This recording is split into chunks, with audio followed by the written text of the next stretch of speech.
It's Song Talk Radio. Welcome to Song Talk Radio, the show with songwriters talking to other songwriters about the craft of songwriting. We share tips, tools, and techniques, and together we all become better at writing songs.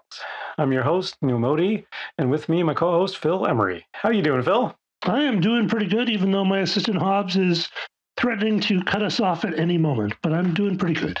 I think Hobbs is the owner, so he's entitled to do that, isn't he? That's true, he is, yes.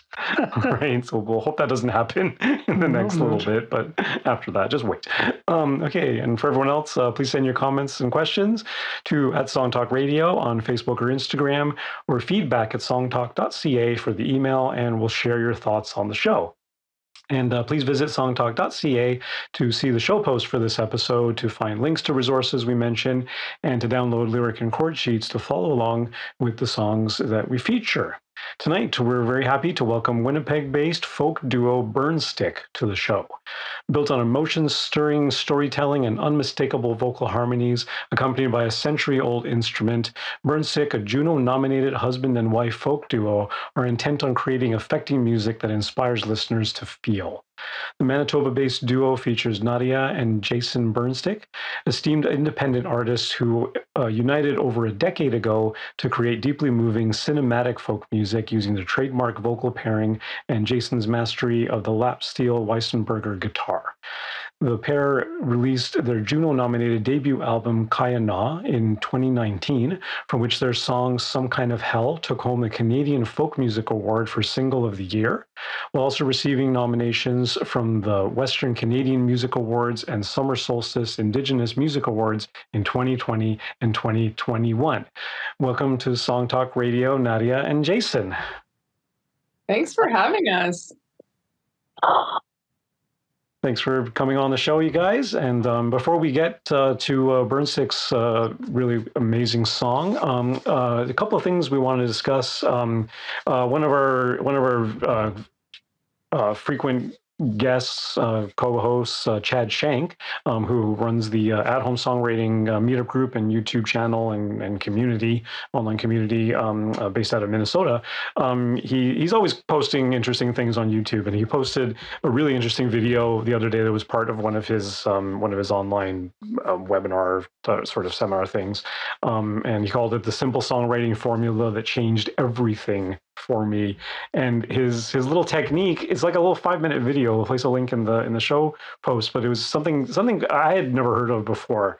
But he says, often as songwriters we come up with a title first, but the first idea you think of behind that title may or may not be, the most original, the most interesting. It may just, oftentimes we come up with the most obvious story behind that title. So his approach is you write down your title and you come up with 5 different emotions: happy, sad, angry, nostalgic, whatever kind of emotions you might want to write a song based on, and then write a little statement about, well, what if I transform this title into that, with that emotion behind it, what would this song be about?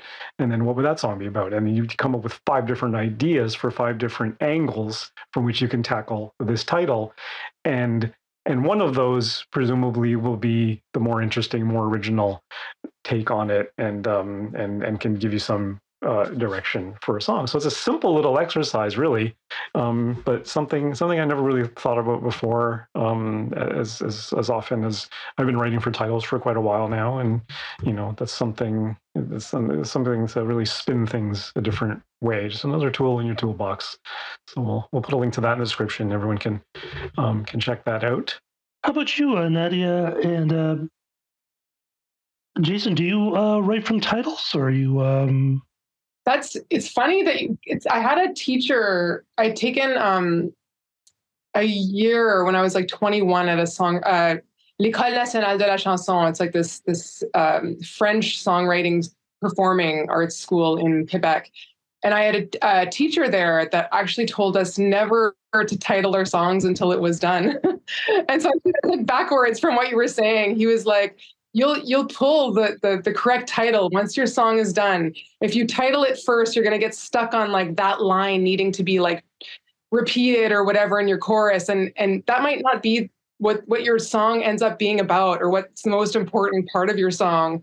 He's like, write the song, right? See where it goes, and then once you've completed it, then I think that title might just come out to you. It might be a line in the chorus, or it might not. And he was always like, no, title it after. Let's worry about the title after the fact, which I've done ever since, actually. Really? Yeah. Interesting. How about you, Jason? Are you a title first person or? No, I'm more of an idea first. Yeah, no, my writing process. I like to write from like grooves and beats and feels and stuff that kind of. Right, that's where I like to write from. Mm-hmm. Yeah, not from titles, but definitely like concepts or ideas, like syllables as well. Stuff like like not that per se, but I like to fit stuff into certain things sometimes, make it a little bit more. Yeah. Yeah, I'm the same way. The only time I've actually ever written from a title is when we did one of our song talk radio challenges, which was right from a title.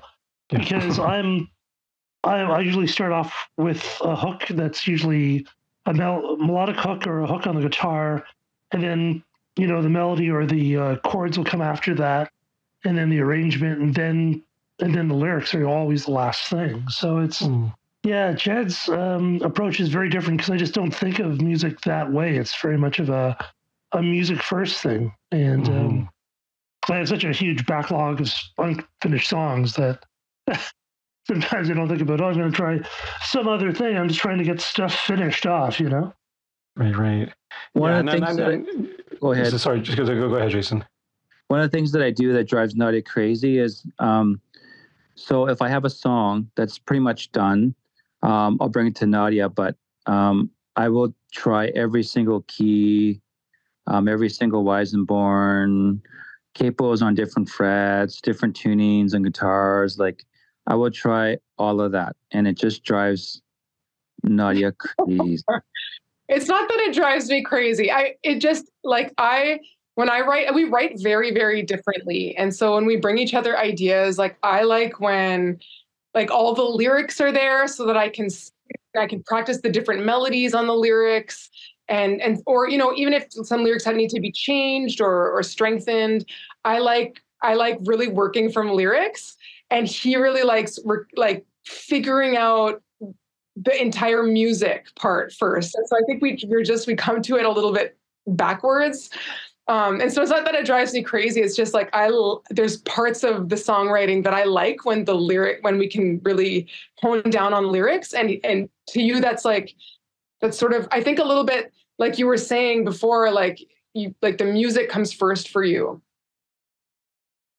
Yeah, and that was very much the case for me going years back, and then I started focusing more on lyrics and more on titles. I think it's interesting. It was interesting what you said, Nadia, about your education in Quebec and how it was kind of never right from a title. But I think it is kind of maybe it's a Nashville thing or not, but I always find that it actually gives my song some focus. Like you say, it gets you stuck, but actually I find it gives you focus, and it gives you an anchor to pin everything else on. Doesn't mean that you have to repeat it ad nauseum in your chorus. You can, or you can decide not to. But either way, and of course, as you do write a song, the title can change if it does evolve in that way, and you let the song be what it is. Then maybe the title isn't what you thought it was, but at least it spurs you in a certain direction, and then it can always change after that. But many different ways to write a song, and that's what we talk about on this podcast.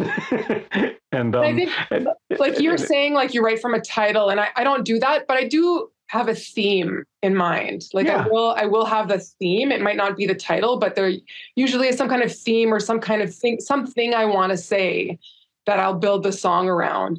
It might not be that title, but there is I think that's where I'll get my structure or my focus. Like we have a couple songs that we wrote where on the first album was Some Kind of Hell. And that title came out of my stay at the hospital when I was battling some cancer BS and stuff. And but I remember at night, like for me, like it really was like some kind of hell. The hospital was like not the staff, not the service that they provided. That was absolutely incredible, and they are my heroes. But just the stuff that I was hearing through the night, and the suffering that others were going through, and it was tough to hear. And I remember saying, "This is really like some kind of hell." And so that was like a line that kind of stuck with me. And then we ended up writing a song that had nothing to do with that at all. And then the other one that we wrote recently for the next album was called Killers in a Room. And that was actually a title that I've had sit around for a while, but it was more of a thought of like, how do I write a song around this? But years and years and years ago, I did a gig. I was invited to do like a Christmas gig at this place. And they said it was at a hospital, but I didn't realize like connect to the dots or what kind of hospital it was. But it was like for patients who at a mental institution, and every single patient had taken someone's life. So I was in this room full of patients who had done this, who are heavily medicated. And it was such a bizarre experience. But basically, besides the staff, it was just like killers in the room. Like everybody had done this. And it was just like, what a bizarre, unreal experience. But I'm just wanting to do something with that title. And so we managed to pull something out of the hat with that one. Wow. Yeah. That's amazing to be able to pull something out of that like that. Yeah. Okay.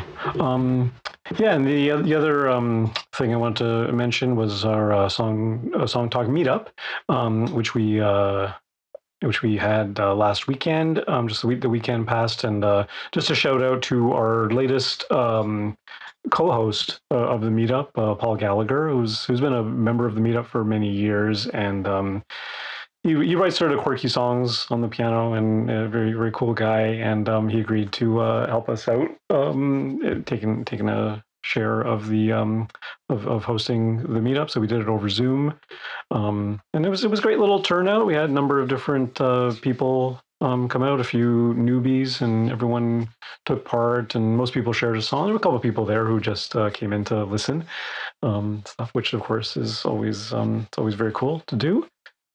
It's a great community we have there, and looking forward to the next one.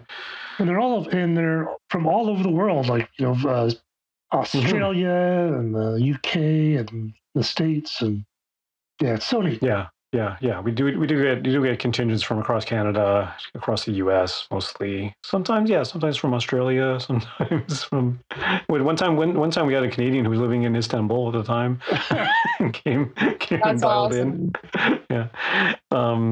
Right on. Okay. Okay. So we're gonna get started with Burnstick now, and we'll get started by taking a listen to their song "Closer." And remember, the lyric sheet is available on songtalk.ca. So you can follow along. Let's hit it, Phil.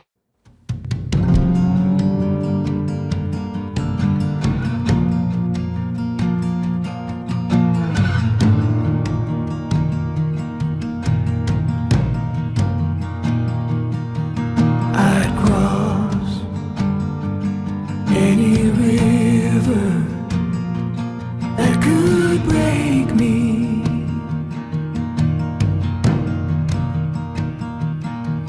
I lose every battle, rivers to the sea.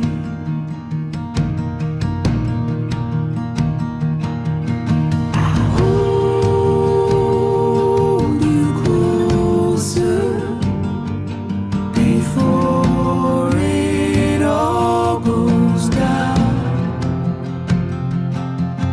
I'll take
It's a great headphone song.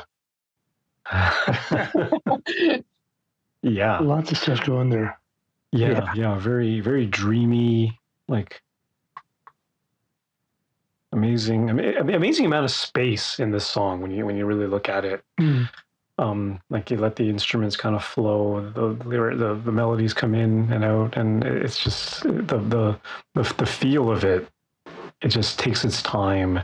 And interesting what you were saying, Nadia, about the title, because you can almost see how this title came after the song was written. After the song, yeah. You'll see that with most of our songs. Now that you know that we do that, or now that you know that. Yeah. Well, I've always said that people are going to call the song what they're going to call it. So you can call it whatever you want, but if people call it Closer, then your song's called Closer because you're labeling it for them, you know? Yeah, some people call it Closer.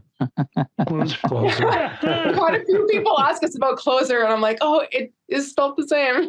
No, listen to the song first. As long as they don't think it's a cover of a Nine Inch Nails song. No. Yeah, that one, this song, like, it's funny because when you look at the lyrics, like, it's quite simple in even how it's built. And this song, when we originally wrote it, had a huge bridge in there too that we actually took out. Because the song has a bridge, but it's all oohs and ohs. It's all vocals, yeah. And that was like I had a whole bridge part full of lyrics. Really? And it was too much, and it got really preachy in a sense. And it wasn't like that when I wrote it, but then when Jason mentioned that to me, he's like, "This is it's you're taking away from what's special about the song, this like sort of overwhelming feeling, like these you know." And I was like, "Yeah, you know what? You're right." And it's hard to let go of lyrics sometimes. I have a hard time letting go of lyrics. I'm like, I guess we're getting rid of this whole section that I wrote. So we like scrapped the whole bridge. And what came out of that was this, what you're saying, this like space where we could just build. And I still wanted that kind of feeling of this, like this overwhelming love or this overwhelming feeling that you get when you love someone so much. And so we just added this whole vocal / guitar scape in the bridge section. So that one, it became a lot more simple, but I think a lot stronger without that whole bridge section that we just got rid of. Simple is often stronger. I mean, gives you more room. It certainly gives you more room. And you can always take what you had in that bridge, and you don't have to discard it forever. That could become a different song. That's true. If I can, it's gone now. I don't know where it is. I'd have to. It's burned. I have to find my lyrics somewhere, scratched on some paper somewhere. Oh yeah. I wanted to point something out. The choruses are, of course, really strong and beautiful, but the verse melodies, something that I sort of been realizing the last bunch of years. If you listen to all the really classic melodies, I think the ones that have the real lasting powers is they tend to be built with an A, B, or a call and response format. You know, like da da da da da, that'd be your A, and the B would be da da da da da, sort of going back to one. And you really have a very clear sort of call and response in your first line. Across any river that could break me. And there's a real, very clear call and response. And, like Bach and all the great songs really make use of that. And I find sometimes when I've been working with people on their melodies, sometimes they forget it. They just sort of do this melody and it just kind of wanders off. But I think you need to sort of look at your melodies as sort of a call and response, see where it goes, but also where it comes home to. Because that helps you set up your next session, and it gives a real sort of a real strong root. And you hear that in the music of like U2 and Sting does that a lot. That very clear call and response, and I think that's again, like the chorus is beautiful, but I thought the verses kind of really exemplified that in a really clear way. So it's well worth another listen to and pick those things up. Yeah, no, I think Naughty had some stuff written in there, and I think I might have chopped it up a little bit. I can't remember how that came about, though. but I remember chopping some stuff. But also, I remember that line in particular. I'd cross any river that could break me. I remember, like, it's basically saying you do anything and you'd risk it all, is what it's saying. And I think that's, to me, it's just like, just keep it simple. You know, I cross any river that could break me. And it just says everything, you know, just, it's the start of something, you know, and where it came from after that, it just got, you know, to me, it just kept getting better from there. So it's like, yeah. And the great thing about the verses, as Phil was saying, the call and response, it's also really interesting that the first line of each part of each pairing, of each couplet, is like, I cross any river, is very legato, very long, and uses up more space. But then the second part of it, that could break me, rivers to the sea, forest to the trees, those, you sing them so much quicker and more, and the notes are faster, and you have just as much space, but then you leave more space around it, right, by doing it faster, and that is that goes into that call and response as well, right? Right, and the whole thing just holds this enormous amount of tension until the chorus will hold, and the hold is like the big money note, and it's a perfect word because it's a no vowel. And it's just and it's just beautiful. And like you were saying about the bridge section, the way that it works now, it's like the whole song, in fact, feels like it, in prosody sense, it feels like what it's about. It feels like a blanket. It feels like a big warm hug, you know. Oh, that's really nice to think that. Yeah, like I think, and it's funny that you say that call and response thing, because that's something that Jason, you bring to the table a lot. Like, oh, let's do this more like a call and response. And I never thought of that. Like, now that you're mentioning it, that's actually the melody is built that way. I don't think we did that purposefully, but I like the idea of that. And I know that now that you mention that, like, we had tried adding a harmony in there, but it took away from the simplicity of that call response. Like and so we actually are just do that in unison for the verses, and then the harmony just comes in and that big note in the chorus. But I think that now that you mentioned that, like that's probably why we stayed in unison, was just to keep that call response very clear. But I never thought of it that way. So that's interesting that you mentioned that. And it's interesting to note that, you know, you guys, I mean, obviously your harmonies are gorgeous, right? And they take on full force in the chorus, right? But just because you have that tool does not mean you need to use it all the time. Right? You want to hold back on that deliberately, so and be like, okay, well, not yet, we're going to save it, and then when it comes in, it's that much more special, right? Well, yeah, if you notice, like the verses, Nadia's doing the main melody and I'm just doing the octave below that. Yeah And so that's how it started. Like as soon as she sang it, it was just like, this just feels like the right place to go. And we did try into harmony, but it just didn't work. It was like, it needs to go into the octave. And I don't use my low voice probably more so on this album now. I've used it a lot more, which is I'm more naturally a baritone. So you'll hear that in the album, and it shows kind of a little bit here in the song as well. But yeah, it's a lot of fun going in that direction, and I really enjoyed it. And then the harmony comes when the chorus hits. That's when is it really like in terms of your collaboration? It sounds like, Jason, you're the music guy, and now you're the lyrics person. So where do the melody constructions come in? Do you guys work on those together, or is it? No, not as I would say we're both the music people, but like Nadia has the great melodies. Nadia has the great chord changes. Sometimes that drive me bananas. It's just like, why are you going there? Let's just keep it simple. No, this is beautiful, and blah, blah, blah. And so on and so forth. But no, like, Nadia comes with some incredible melodies and some musicality. But I definitely... You're the groove guy. Like, you're the one that'll bring the different rhythms. Yeah, I do that too. Yeah. But you do. Like, I feel like... but we do work on the songs together a lot. Like so for this one, for example, and every song on our album is a little bit different, but for Closer, I came with the simple, like, acoustic guitar, that part that you hear right in the beginning. and the melody, I came with the melody, and I had a few lyrics, but then everything else was built together. We built like the rest of the song together until I went off and did the bridge, and we scrapped it anyways. But and so some of our songs are like that, but then other times like Jason comes with like the groove, and then we kind of either I'll sit with it to like build lyrics, or he'll come with some lyrics or some sounds, like some sounds that he likes to place, and then we'll work on those melodies together. So where do the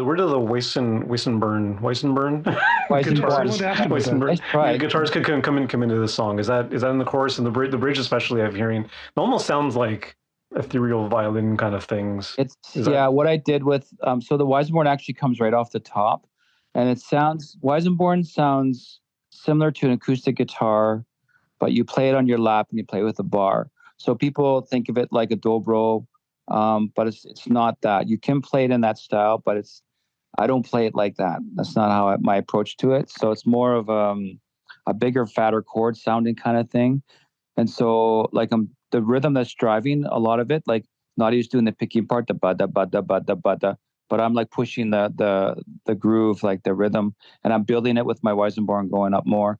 And then when the bridge kicks in, you hear this melody kick in, and that was done on a lap steel.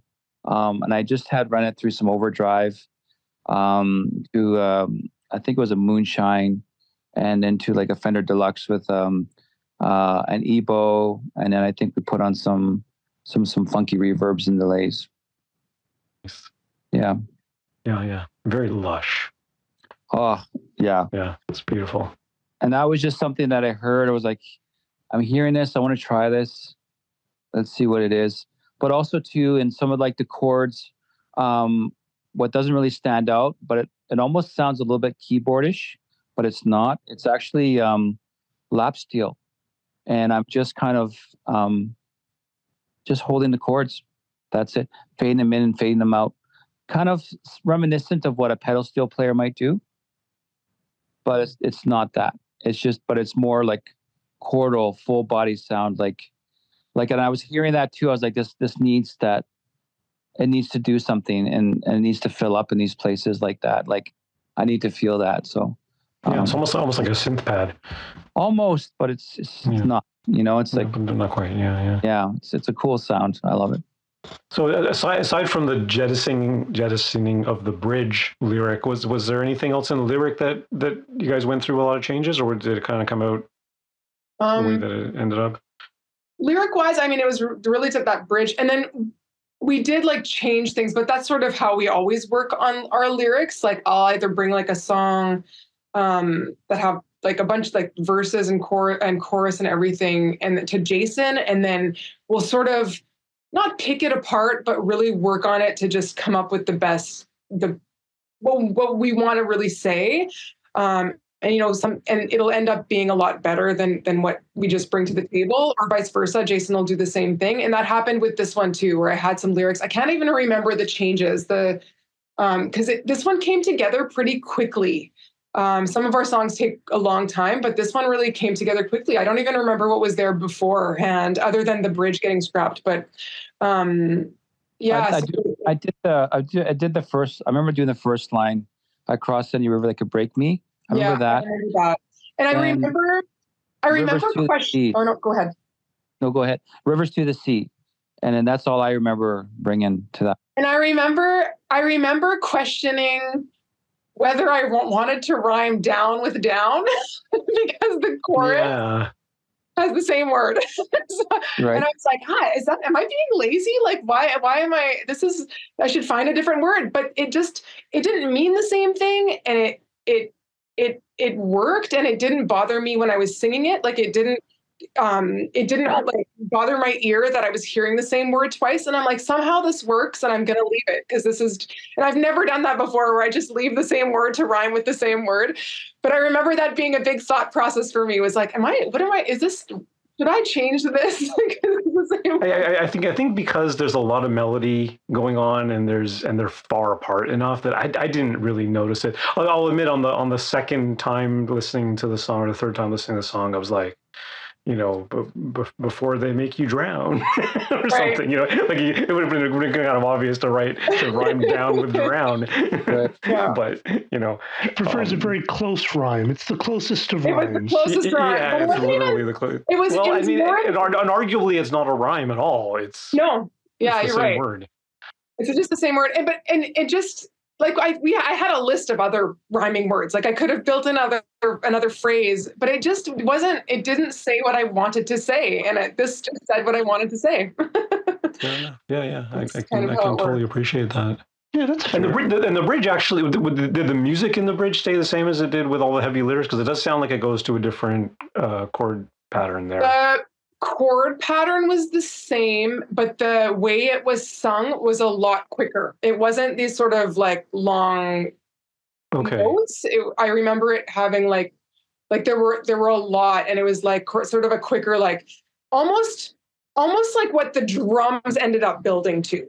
Like the vocals were doing this like really quick pattern. But it's different. It's different. But it's different harmonic. It's different harmonically than the verse and the chorus. Yeah. Yeah. Yeah, I was like, but Yes. like, oh, Like really fast. get it out of here. Yeah, and I remember, Jason, you said we can the drums can go there. They can build that faster, not faster because we're in the same like tempo, but that more busy, more beat intense. Yeah. that you're doing with the vocals that don't need to be there. And you were right. Yeah. So that's what happened there.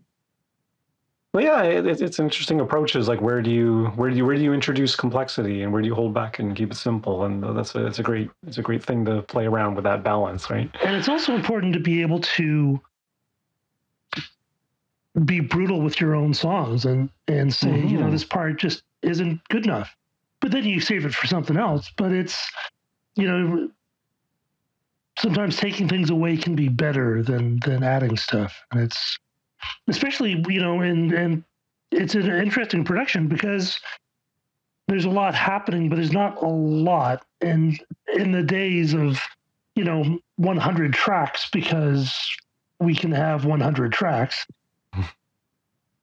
it's, again, less is often more, but it's a hard thing to do, I think, doing less. But now that you say like less too, like I think with that bridge that was there before, it made it very, very like the story of the song got very specific because it got so wordy. Yeah. Whereas now, like I mean, I know why I wrote it, and it's I know like the love story that's behind it, but sort of reading it now, it becomes a little bit more open to being just a love song for anyone that you just would do anything for. Whereas I think we had with that bridge, it got too busy and too specific. Like it was very pointed.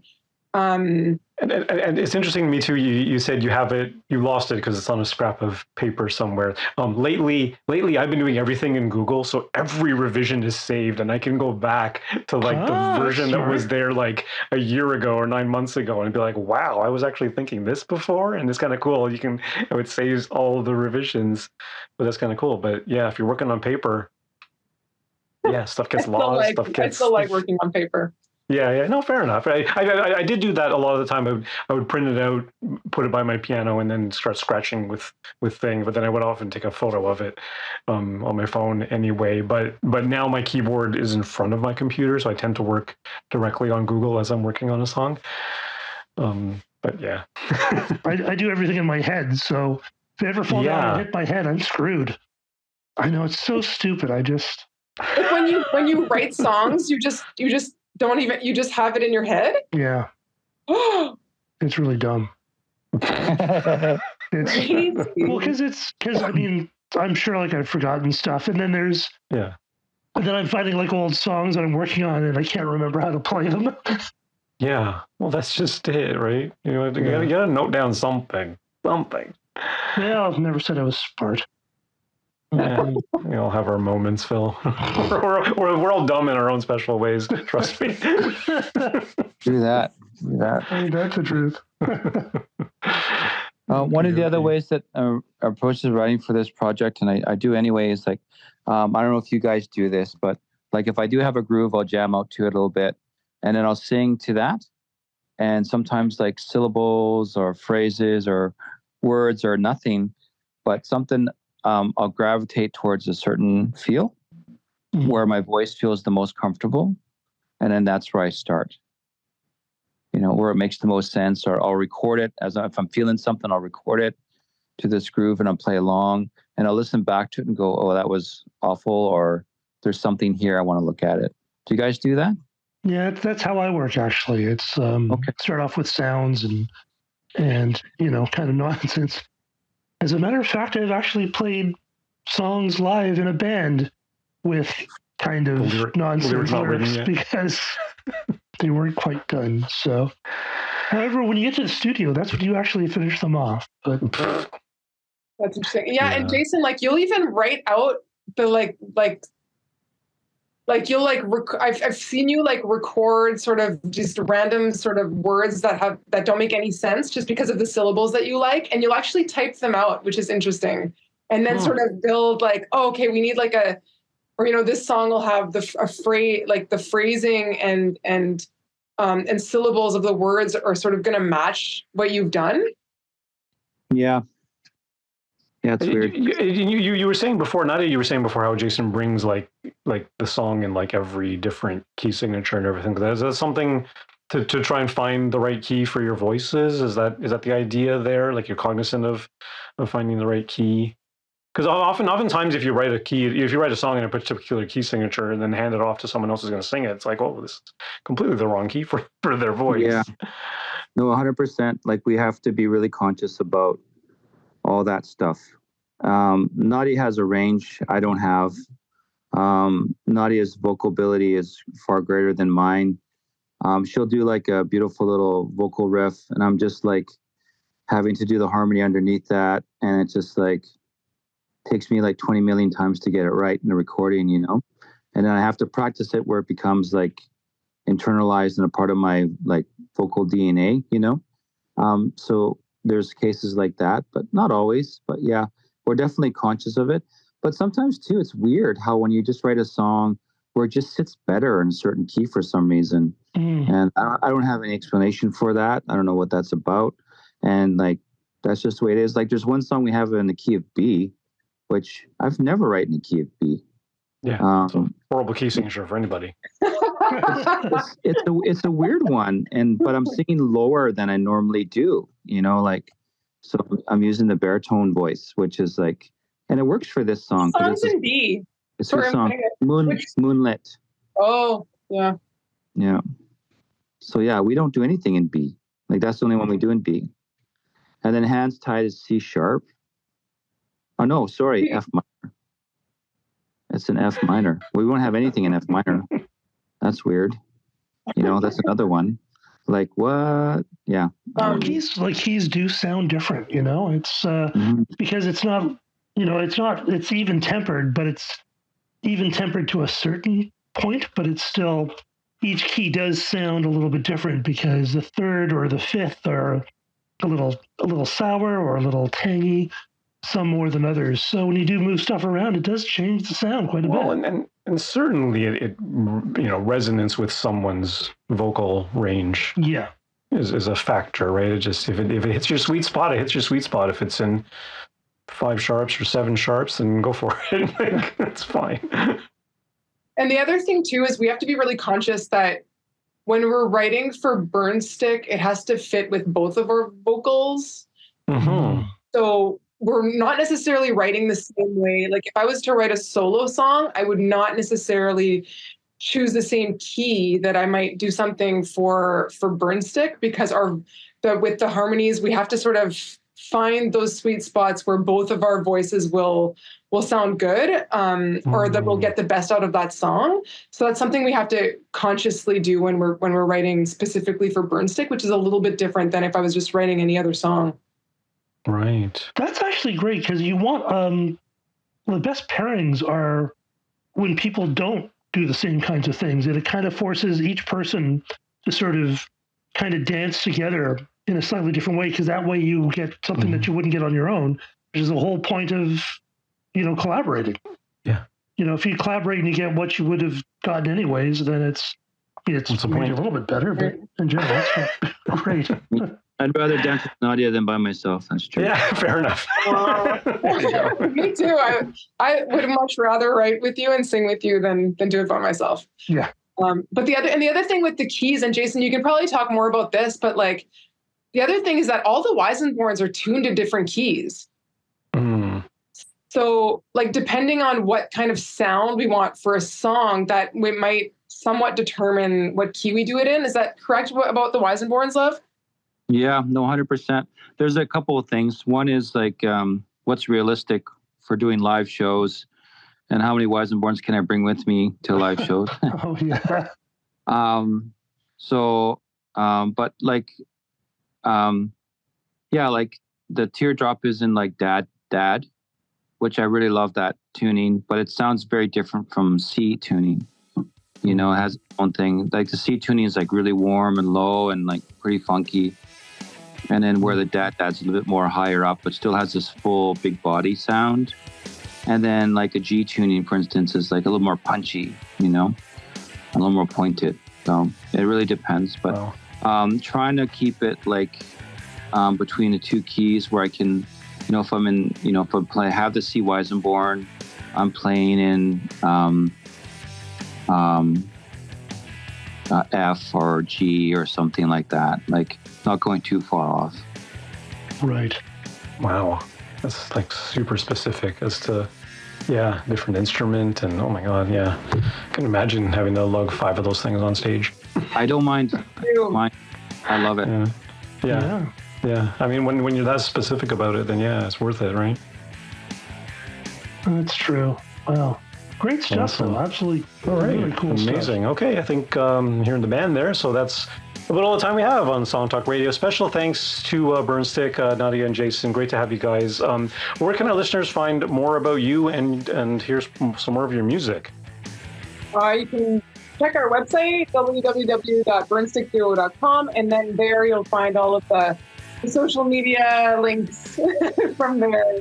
Awesome. And we'll definitely link to that on the show post on songtalk.ca for this episode. Send everyone that direction. And we want to hear from you. So please send your comments on Facebook or Instagram to @SongTalkRadio, or send us an email, feedback@songtalk.ca. And be sure to check out our YouTube channel for live performance videos and full episodes. And subscribe today to the Song Talk Radio podcast on your favorite podcast provider. You can find links to all the products, books, and web services we mentioned on Song Talk Radio on our resources page on the website. And please join us at our next monthly Song Talk meetup. Whether you're in Toronto for our in-person meetups or anywhere in the world for our online meetups, it's free to join on meetup.com and free to attend. Bring a song and a lyric sheet and get constructive feedback from other songwriters. Stop by songtalk.ca for the link. You can follow me at neilmodi.com. You can follow Phil. PhilEmery.ca. And Burnstick, what's your favorite social media channel? Where do you guys post the most?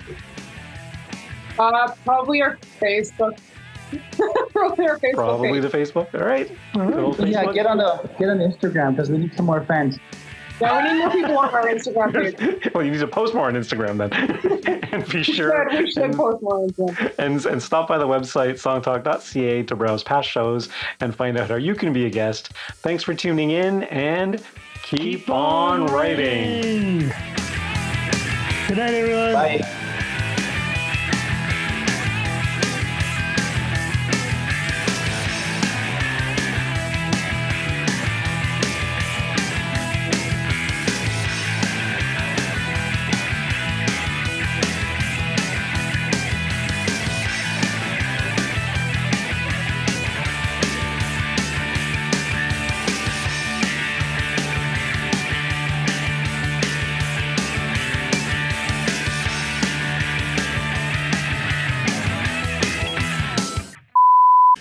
Right. Yes, cut. Well done. That was great stuff. When we ask that question at the end of every episode, 99% of our guests are on the gram.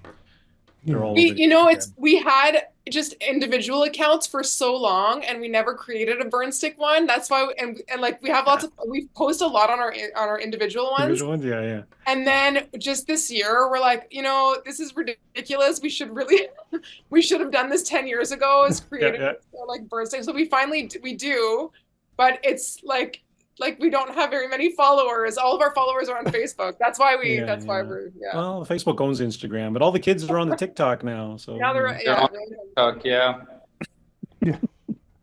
Even TikTok is old-fashioned now. There's another one. I forget. They were talking about this on the news. Of TikTok is now on its way out, and another one's wow.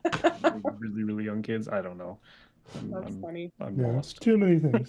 I'm too old for that now. Let's bring back the beta machine. You know, I miss those beta videos. Mini discs and tapes, audio tapes. You guys remember Bebo? Bebo? No. Bebo before like Facebook and all that. Bebo. No. I remember MySpace. I remember MySpace. I never had a MySpace, but I remember MySpace. Bebo was before MySpace, I think. Really? I had an Bebo. mp3.com. Oh yeah, mp3.com. That's where I put my Oh, stuff. wow. Page. Wow. I don't remember that at all. So no, a long time ago. I had a GeoCities website to start with. Oh yeah, GeoCities. That's hilarious. I feel like we're just giving away our age here. No. There. We're all- Back in the day. I used to read paper books. I Now everything's on the Kindle. You know, reading a paper book is better. I've read a paper one not long ago. It is, but better. I really dig the Kindle. Like it's so compact. I can take it anywhere, and Yeah. it's pretty nice. Hey, dudes, I gotta run. Okay. Thanks so much. Okay, great to meet you, Jason. Take care. Bye, know. y'all. I will also take off. My son's All right. probably doing something. All right. So. Eating more cupcakes. Eating more cupcakes. He's never Yeah, gonna for sleep sure. tonight. All right. Okay, have a good night. Take care. Okay, so much. thanks. Bye. Great. Have a good night.